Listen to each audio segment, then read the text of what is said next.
Welcome to America Uncanceled. I'm Mercedes Schlapp along with Matt Schlapp, and we have a great guest joining us. But first, Adam Schiff was recently kicked off of the House Intel Committee, soon to be joined by Ilhan Omar, who anticipates a boot from the Foreign Affairs Committee. The committee shakeups led by Speaker Kevin McCarthy are no surprise, given the dubious history of Democrats failing to meet professional standards.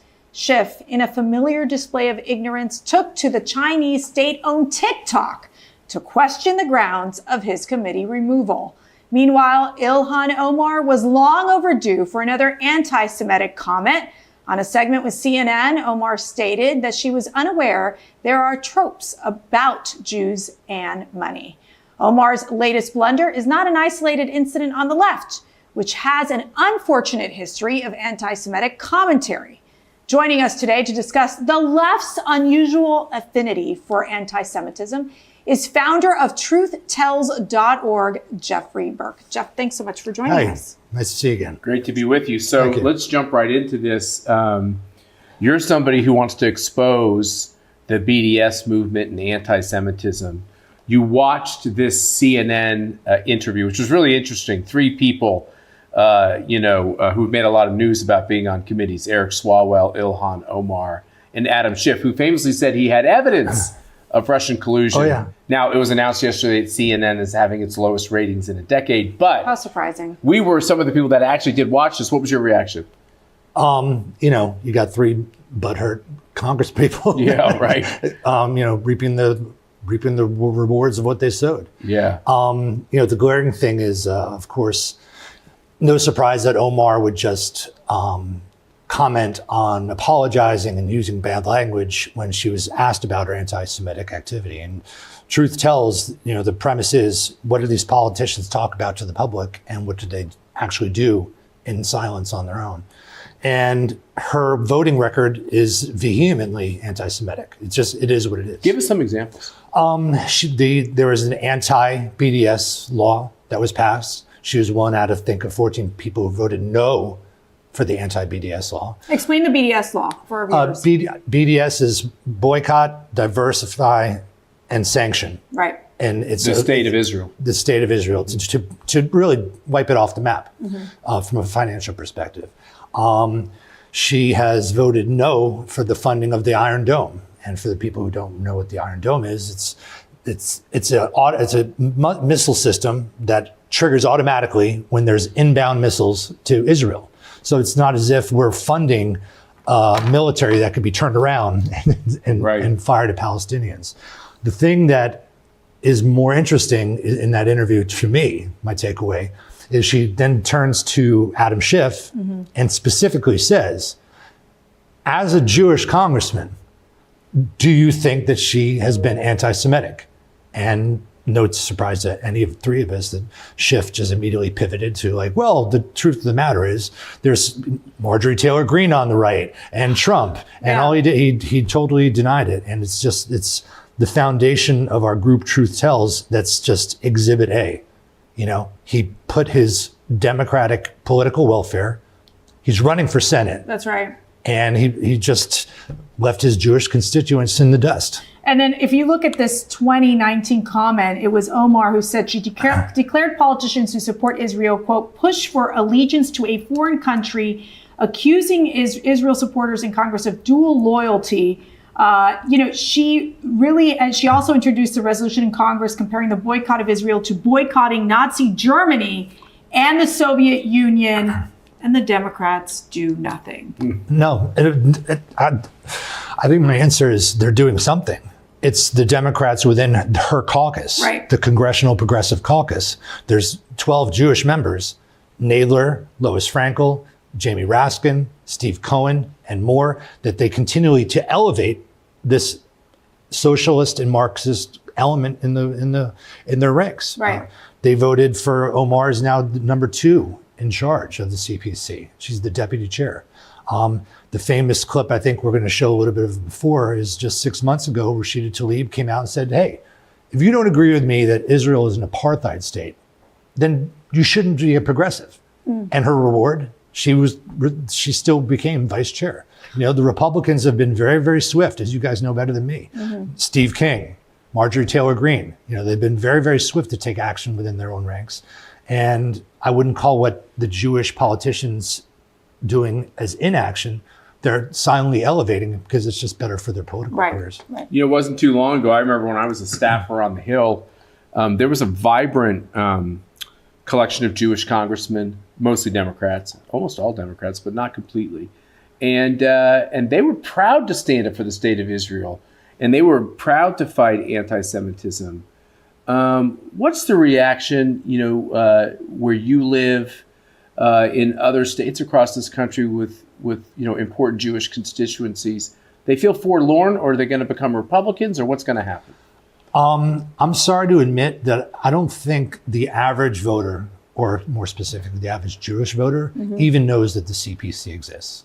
I'm talking the Congressional Progressive Caucus, which is vehemently anti-state of Israel, cozy with anti-Semites and communists, basically. Exactly. And that's really our mission, is to illuminate this crazy phenomenon to the Jewish constituents that this really exists. Like, I think any Jew that is in Nadler's district, if he was called on the carpet, did you vote for Omar to be deputy chair, or did you not?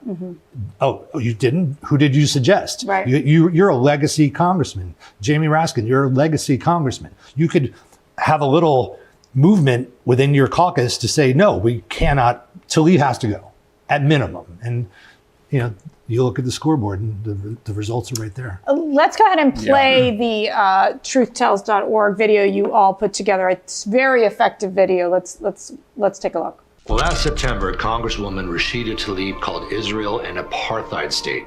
Then said, if you don't agree, you can't be progressive. Hours later, Congressman Jerry Nadler sent out a tweet in response. A tweet. How about outrage? 3 months later, Nadler helped elect Tlaib vice chair of the Progressive Caucus. And what's even crazier, helped elect Ilhan Omar as second in command. He's Jewish. Why does he secretly promote anti-Semites? Truth Tells gives Jerry Nadler an F for his failure to fight anti-Semitism. Join us at truthtells.org and let's fight anti-Semitism together.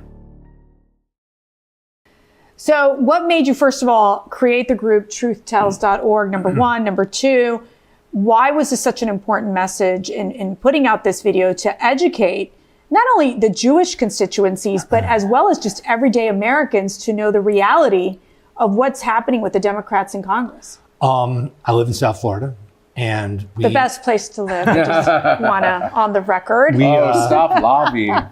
Once Ted Deutsch, from the 23rd District, which is Boca Raton and Fort Lauderdale.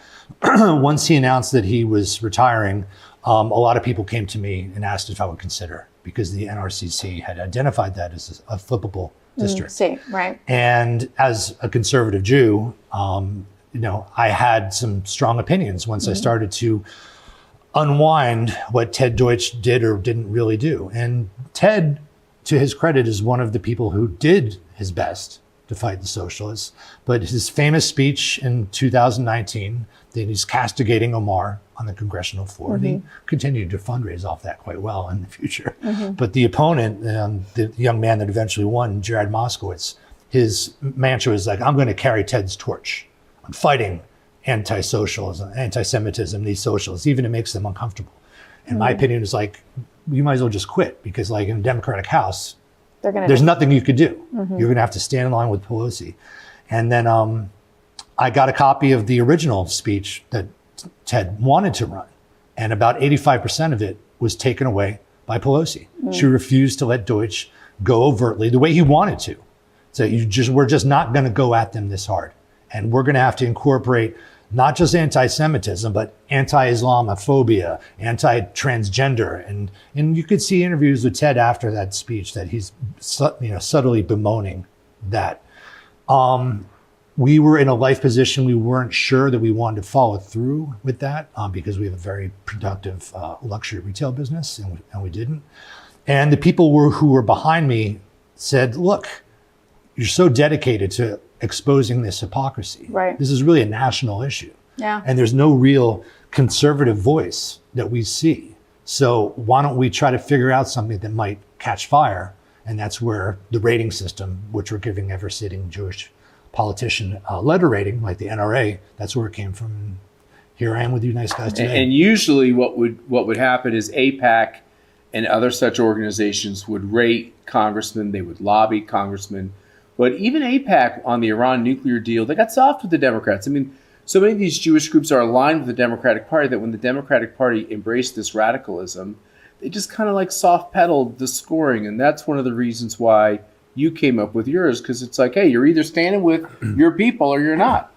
You know, I literally just had lunch with one of the top brass at AIPAC. So am I being too harsh? No. Okay. I'm not trying to get you in trouble. No. I'm about to concur with you.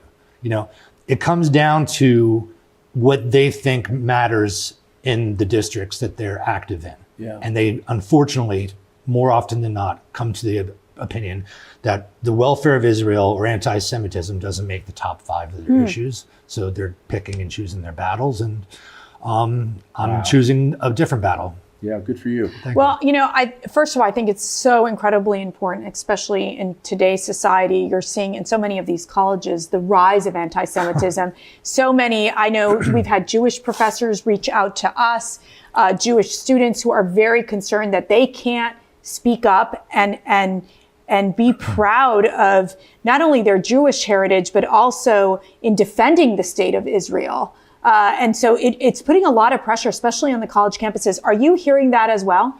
You know, one thing that drives me crazy is Holocaust metaphor. This one's a Nazi, this was a Holocaust. But these squad members, you know, the anti-Semitism has been omnipresent and will continue to be. Mm-hmm. But I believe the breadcrumbs of what we're seeing right now go right back to 2018 with Omar and Bush and Tlaib. And these women are like rock stars in their world. Yeah. And anti-Semitism is like the new black. Mm. And what you're seeing at these colleges is almost like a social Holocaust that they can't go in. One of the things I think we talked about at lunch is how Berkeley is banned, you know, anything that's talking about the advocacy of Zionism. Right. And, you know, appealing to like your core members of Catholics. Imagine just any Irish Catholic family or Italian Catholic family. Mm-hmm. The thing that really troubles me most is that Italian Catholic family lives in California, mm-hmm. and getting their child into a great university like Berkeley is a right of honor. Right. And that's fine. But my problem is that, let's say it's a boy, that guy's on TikTok, he's on Instagram, he doesn't know anything about Israel, he doesn't follow this, it's not on his radar screen. And he's gonna show up to school, on his first day of school at Berkeley, and say, Zionism is bad? Oh, okay. Yeah. You know, and it's a massive deprogramming, and that's why this is such a like forest fire mentality that we have right now. Mm-hmm. The idea of sending your kids to one of these radicalized colleges, I don't know what's more frightening, that or after they graduate, learning that they're going to work for one of these radicalized companies. Part of what you're doing is educating people on what these Democrats are not doing, by and large, Democrats are not doing to a constituency that they should love and cherish. It's their own constituency. What do we do to prepare our kids on these fights? I mean, that has to be part of your thinking. They're a big part of the conversation about who's voting. I mean, they vote overwhelmingly left, but they don't vote in large numbers.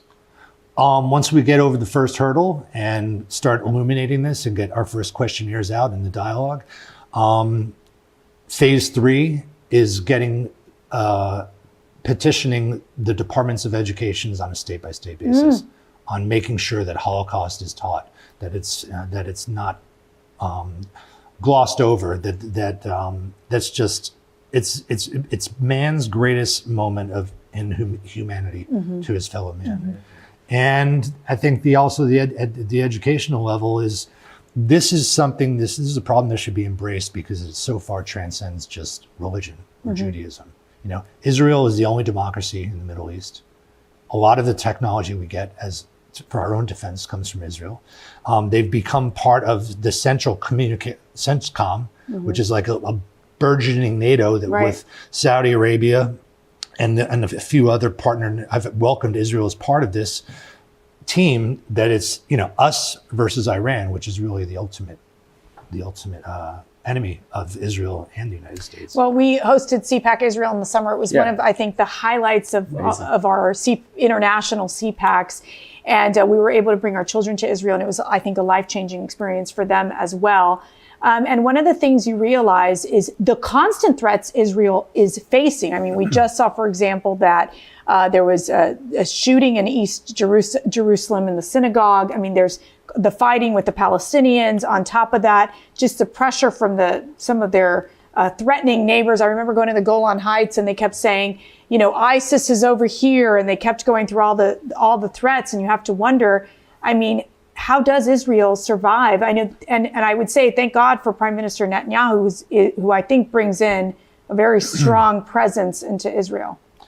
Though there's a lot of controversy that if the new Israeli administration has leaned too far right. And to my answer to that is, well, let's see what, you know, ultimately Netanyahu's the boss. Okay. But look what happened under the last administration. It was a beautiful coalition. There's Arabs being represented and left-thinking Israelis being represented and right-wing Israelis but the attack upon Israel hasn't stopped. And it And continues every day. And I think a huge part of the problem, it goes back to the squad being elevated, infiltrating the Biden administration policy on the Middle East. I don't want to go on and on, but I'll throw two quick ones out if you want to hear. Yes. There's a law that the Trump administration made called the Taylor Force Act. We know what it is. Very familiar with that. CPAC had a lot to do with promoting that, and our board member at the time, Sander Gerber, was very involved in the legislative push. It was, it's a very important issue. It is an important issue, and the Biden administration has just not complied by that. Hundreds of millions of dollars. And this is this idea of pay for slay, where literally we're giving aid to the Palestinian Authority, and they're diverting some of that money, a majority of it, to pay terrorists. Reward. To basically assassinate Israelis. That's and go into the country and create chaos. Oh yeah, and they get rewarded with every person they kill. Because martyrdom isn't enough. Yeah, right. Now they have a real lucrative setup for their mothers, their sisters, and their grandkids. And behind the scenes, there was the Abraham Accords, which is taking steam, and Qatar is one of the holdouts that hopefully will go into it. And you look at Blinken goes over there to the World Cup because he's a soccer fan, right? And he chooses 2 Congress people to go with him out of 400 people to choose from.